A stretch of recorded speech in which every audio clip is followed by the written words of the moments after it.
Clock in, clock in. Black guy just walked in. Bring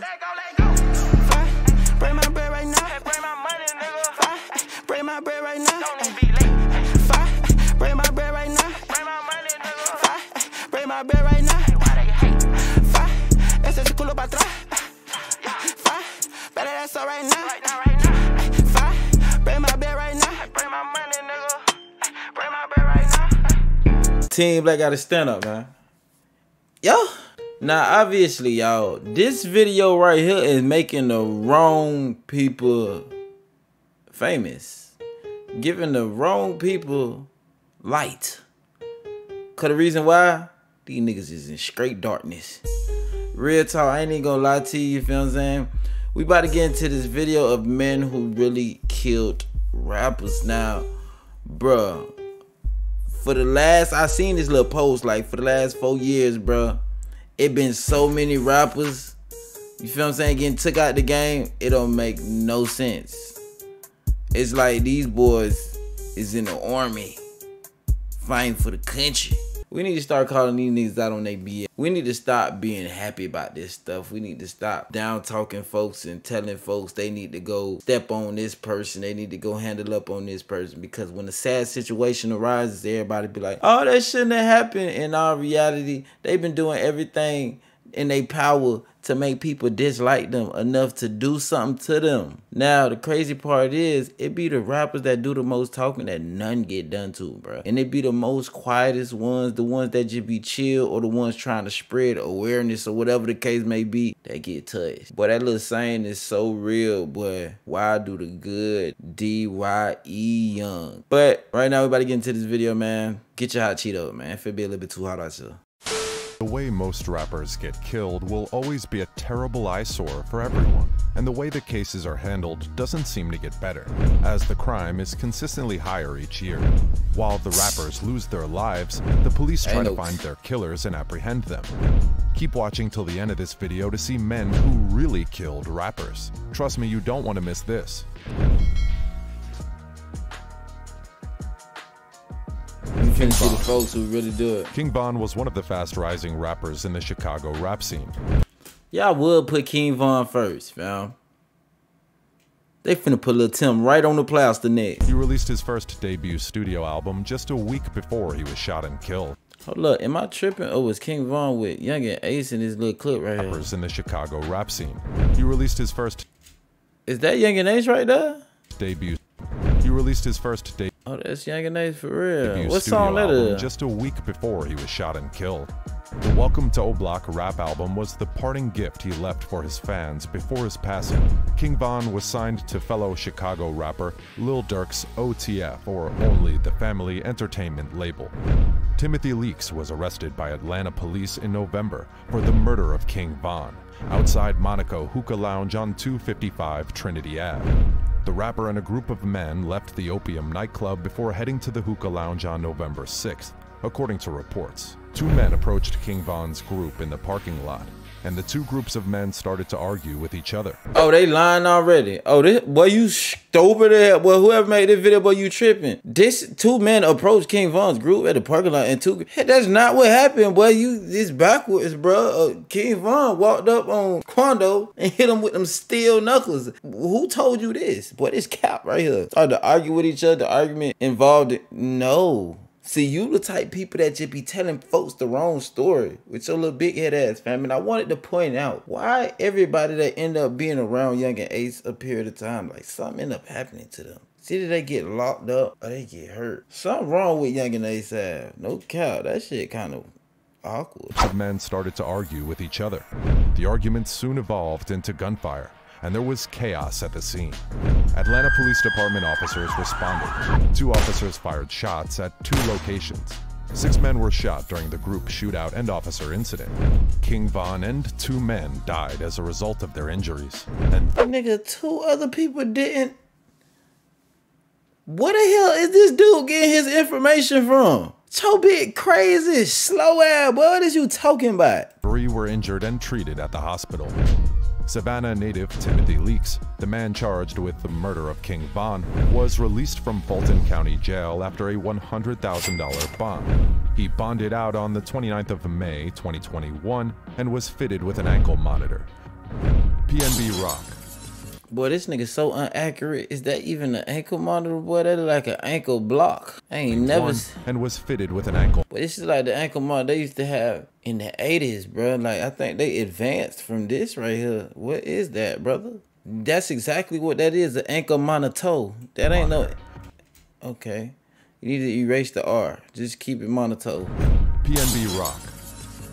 The Los Angeles Police Department identified a person of interest in the killing of rapper PNB Rock, who was shot to death during a robbery attempt at Roscoe's Chicken and Waffles in Los Angeles. Freddie Lee Trone was named a suspect by the police and asked for the public's help in finding the person of interest. Freddie has not yet been apprehended. I ain't gonna lie, you see anybody that look like that, you just gotta walk the other way. Like, say if you walking on the sidewalk and somebody look just like this, walking towards you, fam, it's so many things he could be mad about. He could be mad about his hairline, the fact that he about almost 50, his sideburns still ain't connect, you feel what I'm saying? Or due to the fact his eyes is a little bit too far apart. Like, ain't no telling what this man mad about. I see him walking on this sidewalk, I gotta go on the other sidewalk, mandatory. And police consider him armed and dangerous. He was charged with 1 count of murder and conspiracy to commit robbery, and 2 counts of second-degree robbery, Los Angeles County District Attorney George Gaskin announced. That's crazy. Freddie Lee Trone's 17-year-old son was also arrested for serving as the getaway driver for his father. His son, who prosecutors did not name because he's still considered a minor, faces 1 count each of murder and conspiracy to commit robbery, as well as 2 counts of second-degree robbery. The LAPD also confirmed that a woman named Chantel Trone was also arrested on suspicion of accessory to the murder. That's his mama. Like, I know in hell y'all whole family ain't just planning to go get a chain. Y'all ass is living very rugged. But if that was the plan to get out the hood, y'all out y'all body. Y'all a little bit too hot out here, boy. Y'all need expired milk because y'all time done not expired. It need to be. Y'all tripping. The murder of Mr. Allen dimmed a bright light in the lives of his friends, fans, and most importantly, his family, District Attorney Gaskin said in a statement. Freddie Trone, who has previously gone by the nickname Tiny Night Owl, has a criminal record that included a 2002 robbery arrest and a 2005 felony charge for threatening someone. The rapper was shot multiple times during the robbery attempt and was rushed to an area hospital, where he was pronounced dead. Emmanuel Danqua, aka Southside Chief, a Minneapolis-based videographer and media personality, tried to clear his name after being falsely implicated by social media for playing a role in PNB Rock's murder, as Emmanuel and PNB Rock had previous public arguments over Instagram Live. Emmanuel said he had nothing to do with the murder and that he and PNB Rock were on cordial terms. "I didn't have anything to do with it," he said during an interview on the Dre O Show YouTube account. "I wasn't there. I didn't make an OG." Am I tripping or did he lose a lot of weight, fam, from the time him and PNB were going at it? Phone call or anything. TMZ reported that the LAPD was under the impression that PNB Rock's murder might have been more than just a random robbery. Pop Smoke. On February 19, 2020, a black BMW rolled past a house the rapper Pop Smoke was renting in Hollywood Hills. The driver circled back and stopped. A security camera across the street captured a passenger getting out and sneaking toward the back of the house before returning a minute later. Pop Smoke was a few miles away at a recording studio on Sunset Boulevard. The rapper returned 2 hours later, and again a car pulled up. 4 people emerged and slipped into the shadows along the side of the house this time. 3 of them ran back into the camera's frame some minutes later. The footage showed the 4th person walk out the front door holding a purse and a gun. And the rapper was found as he lay in a pool of blood at the foot of a staircase, dying from a gunshot wound in the chest. The death of Pop Smoke, whose real name was Bashar Baraka Jackson, had left everyone in the music industry shocked, as his absence would be greatly missed. The details of the murder and how detectives tracked his alleged killers have been a story that no one saw coming. The LAPD detectives described a home invasion that they alleged quickly switched into a murder scene. The police showed evidence of how it was a heist conceived by teenagers for no particular reason. The robbery that unfortunately took the life of one of the fast-rising rappers was all for a watch the alleged killers sold for just $2,000.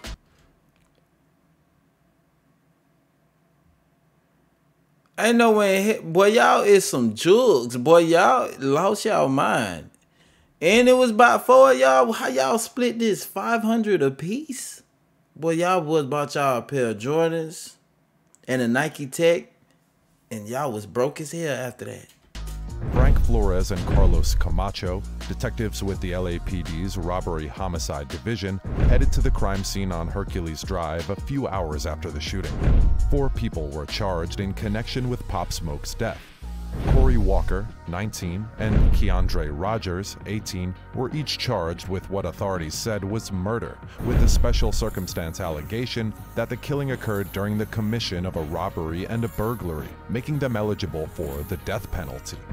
The other 2 defendants, ages 17 and 15, whose names were withheld because of their ages, were each charged with 1 count of murder and robbery in juvenile court. XXXTentacion. XXXTentacion, who faced domestic violence charges and had served multiple jail terms, was killed aged 20 in Florida on the 18th of June 2018. The rapper's music explored relatable themes of depression, loneliness, abandonment, and suicide. 4 men were charged with the murder of XXXTentacion, named by the Broward County Sheriff as Why is it always 4 people? Williams, 22, Michael Boatwright, 22, Trayvon Newsom, 20, and Robert Allen, 22. 2 days after XXXTentacion died in the hospital, Dedrick and Michael had been arrested, while Trayvon and Robert remained at large. They were charged with first-degree murder with a firearm and armed robbery. XXXTentacion was visiting a motorcycle shop and was on his way out in broad daylight when 2 men approached him. Both of them were masked and armed and demanded property from XXXTentacion. According to Detective John Cusio, at least one of the men shot the rapper before fleeing the scene in an SUV. On the 15th of August in 2022, one of 4 suspects accused of being involved in the 2018 death of XXXTentacion accepted a plea deal and agreed to testify as a witness in the cases of the remaining 3 defendants. Mr. Allen's role in this was much less than the other 3, said his attorney Jim Lewis. Look like his big ass folded, boy. He started thinking like, damn, I gotta go all this time without no cheeseburgers? Hell nah, I ain't going. I'm gonna tell on everybody. More of an accessory after the fact than really part of the planning. Certainly, he never got out of the car, never had a gun, never shot anybody. Still finna get that time. It wasn't even worth it, bro. I ain't gonna lie. One thing that we realized from all of these situations is none of them were worth it at all. None of them was worth what comes behind it. You feel what I'm saying? Quando's situation, what comes behind that is them boys gotta live every other day while they still doing what they doing, looking over their shoulder, bro. I know they don't be comfortable at all. Them boys sleep with that thing on them. You feel what I'm saying? The other situations, they all got caught and all of them is doing a lot of time about it. And they didn't even get nothing out of it. You feel what I'm saying? And if they did get something out of it, they not gonna be able to use it wherever the hell they going. So y'all let me know how y'all feel about this in the comment below. I'm about doing that. Clock out, black out. Just like that.